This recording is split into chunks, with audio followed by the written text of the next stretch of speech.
I'm trying to hold the video camera back far enough so that you can see the whole door, but close enough kind of so you can kind of see what I'm doing here. I want to make sure my sanding pad is a pretty new one, and like I said, I've got 100 grit, and I think they sell this stuff in 80 grit,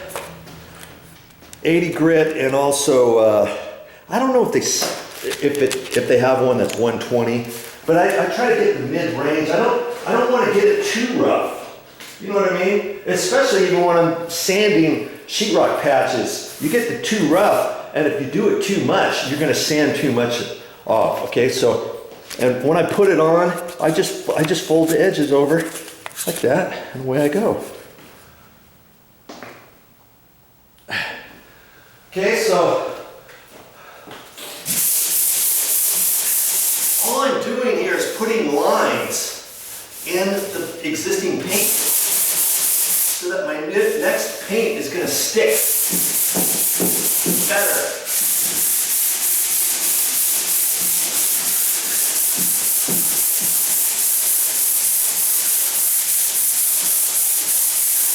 You don't have to sand too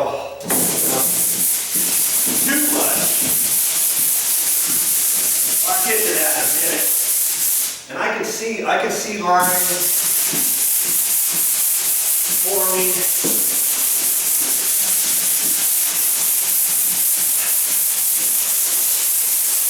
And that's why I took the little piece of sandpaper first and looked around where I saw any little dots or something, so I could just go like that. Because if you do it with this, you think, oh, here's one, and you're going like this, and it doesn't seem to want to get all the way, and you're doing it hard because this is a flat surface, this whole thing.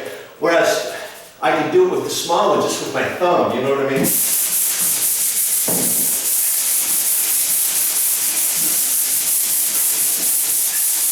I always have my knee pad ready. Whatever I'm doing.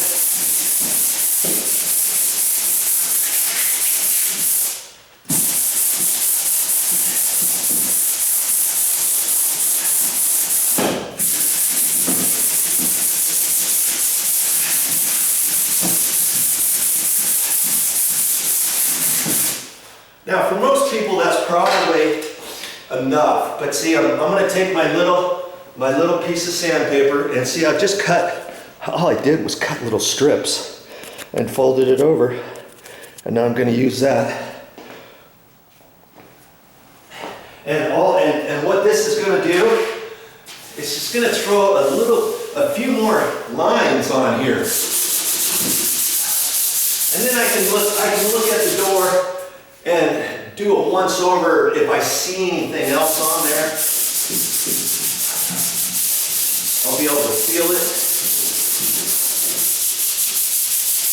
And I can see that what I'm doing is actually working because of the light. I can see where it is. And yeah, this takes me a little bit longer to do this, but it doesn't take that much longer.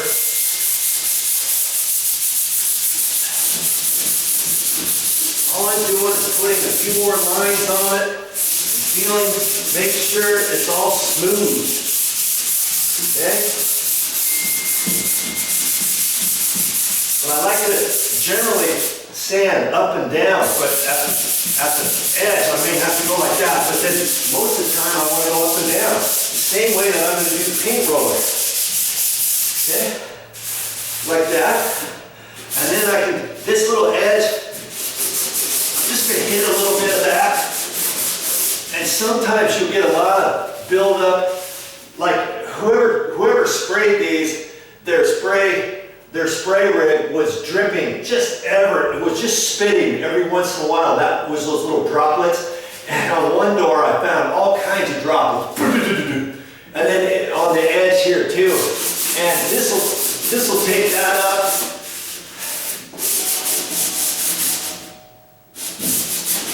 Oh. Okay, be right back. I think somebody's at the door. Okay, back at it.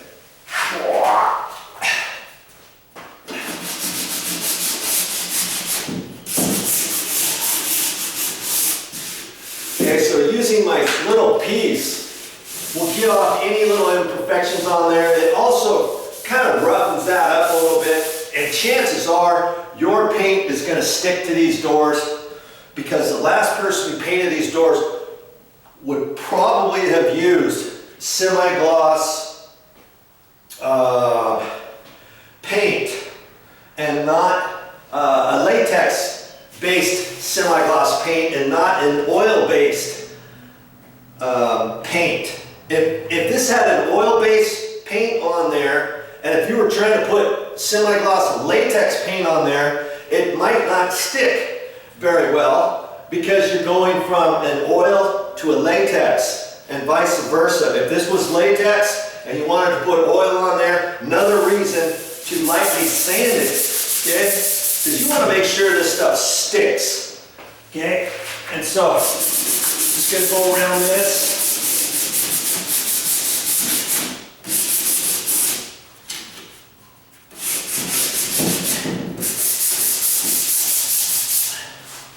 And I can see any last little imperfections, if there are any. If I'm right down here, down and dirty with the door.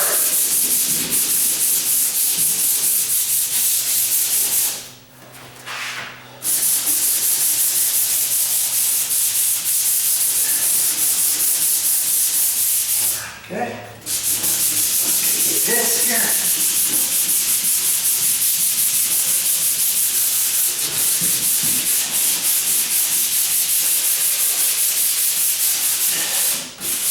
There.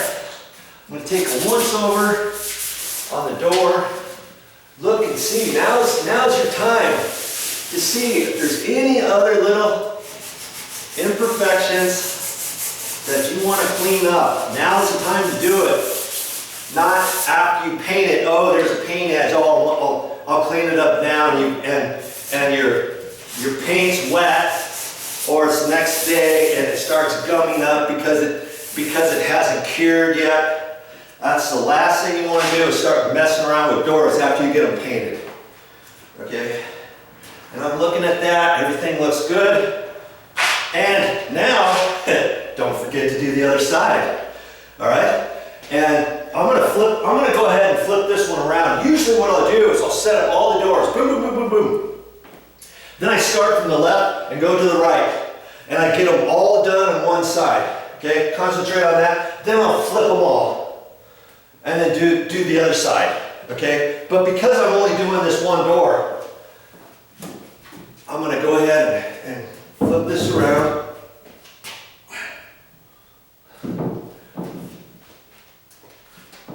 Okay?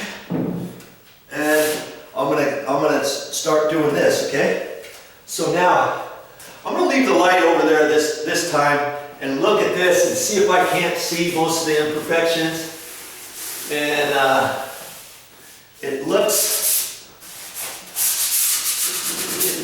this one actually looks pretty good too. There's a few little spots.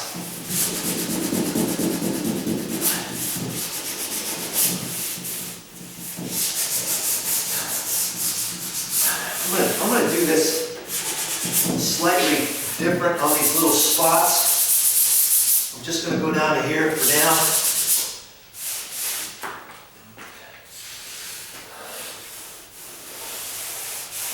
And now I'm going to take my light,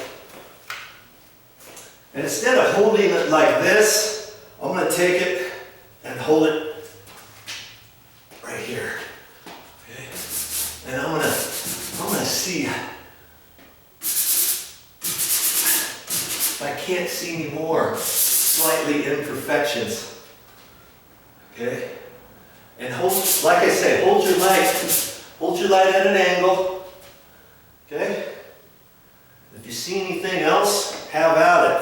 Now that actually worked out pretty good. I think one time I didn't have the light. I had the light too close and I couldn't see enough, okay? So Now I can look at this bottom, and I've got quite a few different marks down here. Some black marks, a blue mark, and I'm going to try to get it off. See, I used to say, oh, I'll just hit that with Kills, a primer, you know, and I'll just do it that way. But because this is so smooth and it's not that fake wood grain stuff, if I put Kills on there, then I have to let the Kills primer dry, and then I've got to lightly sand it. And so, see, there was a black mark, and now that's gone. So I'm going to go around the door knob just a little bit. Here's a mark, and that one looks like it might have gone all the way through the paint, like something's worn on it when the door's open and closed. But now I see a little mark here, and that one's gone. Okay, that's the actual wood behind there, so that's okay. Okay, here's another little mark. And that one's pretty much gone. Here's another one down here. Here's one on the panel, a light scratch. And if you don't lightly sand those, when you get done painting, you're going to see it. You're going to see, oh, there's a scratch, oh, that. And if you only put one coat of paint on here, and you think, oh, that's going to be good enough, it's going to cover, and you got a blue line here, you got a black line, and you paint it, that could bleed through your paint. Okay? I know that doesn't need to be cleaned because I used the simple green and cleaned all these doors first. Okay? And that was something that wasn't coming out. Now that blue line is gone. All because I spent, how long? 3 seconds on it? There's another little line. And a mark.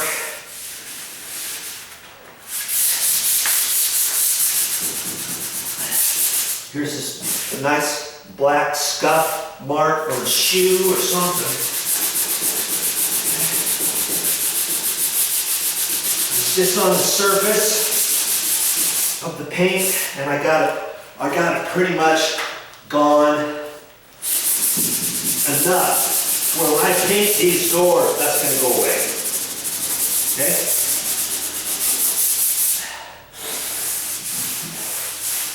That's why I used a little piece of sandpaper for this bit and not my big paddle sander. There's no way I could have got that black mark off as easily with this paddle sander than with just a little piece. You know? Okay, now I'm going to look at this door carefully. We'll look around the edges on this door just to see if I missed anything from before.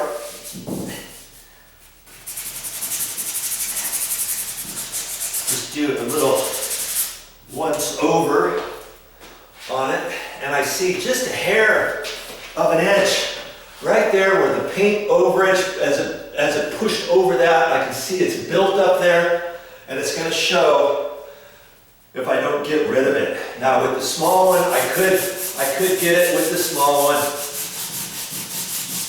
Okay, depending how much stuff there is there. Okay, just round it off. Okay, that one's gone. Here's another little bit right there.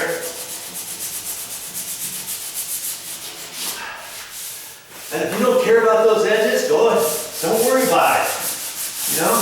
But because this is all smooth, I'm going to worry about it because I don't want that to show when I get all done. Hey, who painted those doors? Hey, VideoJoe painted those doors. Don't they look good? And somebody with an eagle eye looks at all the imperfections and say, that door looks like crap. He should have cleaned better around the hinges where that black stuff was. I could see the remnants of that because the paint didn't cover it. He should have cleaned those off. He should have sanded these edges off. Ooh, these edges are still rough. And this edge here the actual edge of the doors is rough, and the outside edges, oh, I can still feel it. He should have sanded those.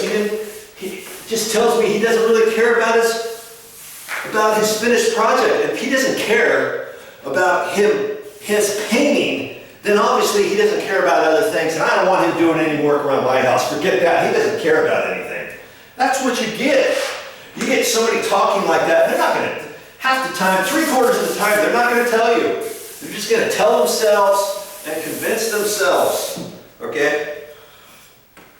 So this is your chance to shut them up right now, right here, for them to say, hey, he did a really good job on those doors.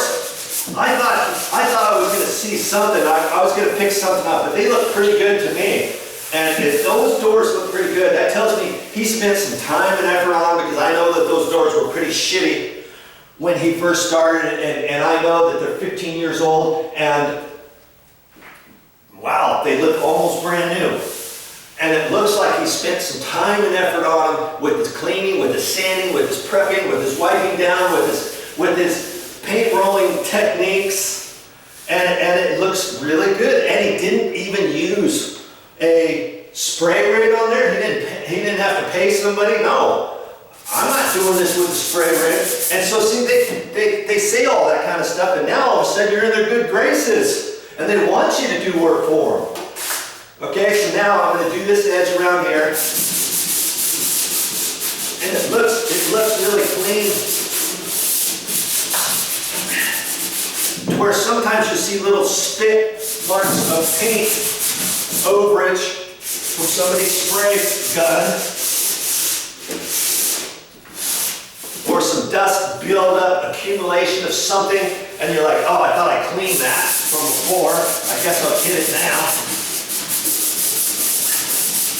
So see, I'm almost done with this small little sanding bit. Okay? Do you have to hit all these outside edges? I mean, you could if you wanted. I look at them and they look actually really good. And you could hit this other edge if you wanted, but the paint's going to stick to that, and I've got it wiped off, and I don't, you know, that's not really going to do much. But it's all, how much time and effort do you have that you want to spend on your project? You know what I mean? That's basically what it boils down to. Okay, so now I have my sanding pad.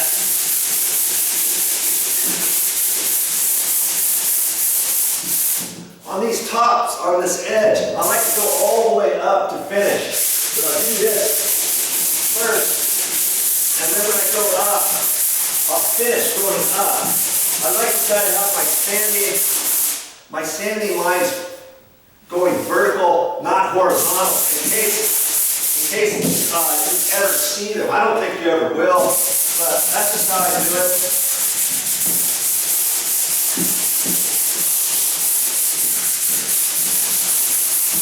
There I have to go sideways, so that's fine. Then I can go up and down along there.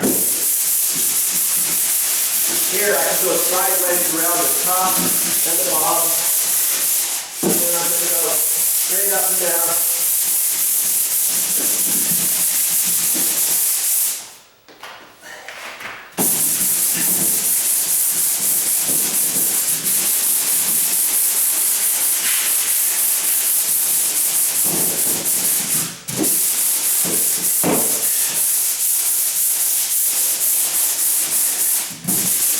You may think what's the point of doing this if you're hardly even sanding? You know, all you're doing is putting edges, lines in here. You don't have to do it too hard. Easy, firm pressure. Okay?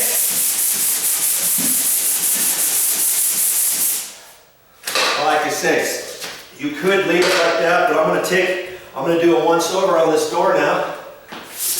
Just with my little stick.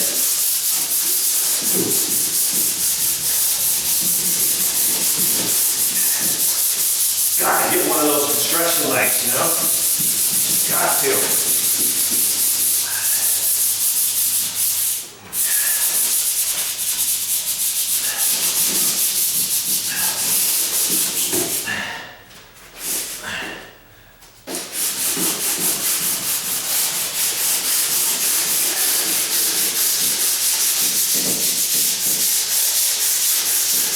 put more S lines because I flipped this over. If you think the lines are getting, if you're seeing the lines too much, just go over them a little bit more. Okay. This piece is about ready to be thrown away, but it's enough to finish this door. Etching my lines in here. A little bit more than the paddle sander.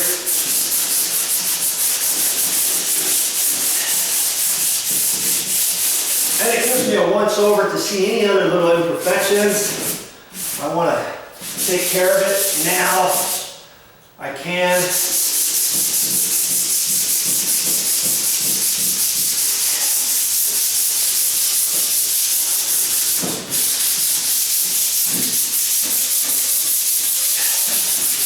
Okay. Stand back. Take a look at that. I'm liking it a lot. Now, at that point, I'm going to wipe this whole door down, and because it's got dust film on it, and I'm going to do it. You know, I've seen some people, they'll just do it with the rag, with the dry rag. I do it with the wet sponge, and I'm gonna do that when I get done with all these doors. I'm just gonna flip this over just to remind me that it's done, because I always like the hinges facing out, and I always want to make sure that when I stand these doors up, that top is top and bottom is bottom. Don't get them mixed up and think, oh, what difference does it make? Because if that bottom of the door is actually the top of the door, it's still going to be okay, but I always like to have everything facing up in case when I'm flipping these around, I mark up anything. I'd rather have everything marked up at the bottom, not the top of the door. And usually you're going to see that anyways. You're going to know where the bottom is if you have door bumpers on there, or when you look at these and you know, okay, all the tall dividers are facing up. Just look for a second and make sure that they're all facing up. And here's another thing that I did too, is before I took all these doors down, I marked them. I cleaned off the top. Because lots of times you get dust buildup. I don't want to mark the door first and then wipe the tops off later, because sometimes it wipes your pencil mark off, and you're like, oh, I can read that later. And then after you get done painting all the doors, you think, okay, just look at the top of the door and it'll tell you where it goes in the house. Closet, master bedroom, guests, or master bedroom, bathroom, upstairs, pantry, guest bedroom, whatever it is. But instead of doing that, what I did this time is I marked them 1, 2, 3, 4, 5, 6, 7, 8, 9, 10. And then on a piece of paper, I wrote down what 1 is, what 2 is, what 3 is, what 4 is. That way, and I marked it. Like on this one, if it was number 1, I've marked a 1 and a 1 at the top of there. In case one of those gets marked off, I can look up there and see, okay, that's door number 1. Where does that go? And on number 6, if you got more than 9 doors, you're gonna have a 6 and you're gonna have a 9, right? So if you look at the door, depending how you look at it later, you might think, okay, is this a 6 or is this a 9? And so under the 6, I'll put a line. Under the 9, I'll put a line. So I know which it is, okay? And so now, you know, that took a little bit of time and effort, right? That was 1 door. Guess what? I had 10 of these doors, and I had 2 sets of bifold doors. And so with the bifold doors, you got 2 doors, right?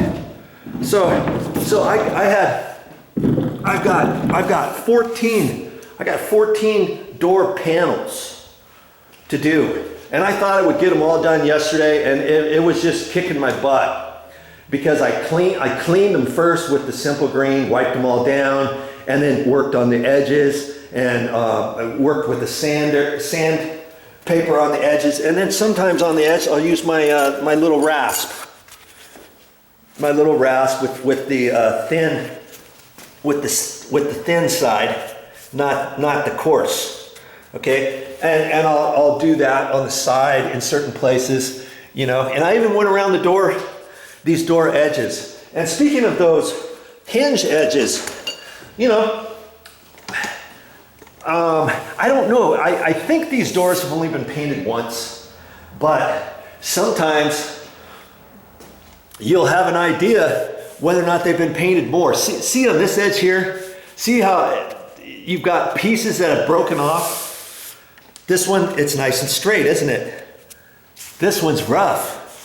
Why is that? Look at this one. Look how rough this one is. See that? You know, I'm gonna paint that, I'm not gonna worry about it, okay? But they should be all nice and tight and nice and straight like that, right? Well, that tells me whoever put these hinges on, after they painted, the next person, maybe when they painted the doors, they didn't take the hinges off. They just painted around the hinges. And then they whacked the hinges off. Maybe they changed the hinges from bronze to gold, let's say. And they whacked those off. And whoever painted right up against the edge, and it pulled that off. You got to be careful when you take your hinges off. See there? That doesn't look very nice, does it? Look at that. It's not supposed to be like that. It's supposed to be nice and straight, see? And so I was real careful when I pulled those off, and did the best I could. And then I lightly, where I saw that, you can see that I sanded that, didn't I? I've sanded all these little edges. I've spent some time on here. This was rougher from before. It's actually a lot smoother than it was after I tried to sand that a little bit and spend a little bit of time. But after I paint, you know, that stuff's gonna go away. And I tried to go around most of these. See, this one I haven't sanded yet, but some of that black I'll get off, a little bit of it. You know, I want it to look like this the best I can, because when I put the new doorknob on, maybe the doorknob doesn't fit exactly where the existing one did. And I'm not gonna put the existing ones back on here. If I was gonna put the existing ones back on, I would have marked those where they went before I took them off. I would have made sure if the doors were all adjusted properly. When I took the strike plates off, I would have each strike plate for each door marked and put aside with some tape on there, and I'd write down number 1, number 2, number 3, however I mark the doors. You see what I'm saying? And then I put those in a cupboard. That way, the same doorknob that I took out of this one will go in each one of these, so I know it's going to line up exactly where the old mark was. Okay, I'm going to do the best. Like I said, I'm going to do the best I can when I do the paint, but that's just something I do, and especially with the strike plates. If you have all your strike plates already adjusted and you don't mark them, you put all the strike plates back on, you think, hey, what's going on here? Hardly any of these doors close properly. Some of these chatter, some of them won't close all the way. One of them, in fact, won't stay closed, and maybe the strike plate had been reamed out later on down the road because the strike needed to be raised up a little bit. And now, if you don't put that same strike on the same door, you've got to go and find it, or you've got to do it again, you know, to a different strike plate. Okay, but because these are all going to have new hinges, new colored hinges, antique nickel hinges, nickel doorknobs, you know, I'll get all the associated stuff that's the same color and everything. If they don't have nickel hinges, I might have to do just the brushed chrome hinges. You know, nobody's really going to know the difference, are they? But when I get the handles, I'm not going to have brushed chrome handles. Mommy wants nickel. She likes the nickel finish. And the fixtures, some of the fixtures in there are nickel. The knobs on the cabinets are nickel, and she just likes that look. Okay, so that's what we're going to do for that. Okay, so a few things to keep in mind when you get ready to paint your doors.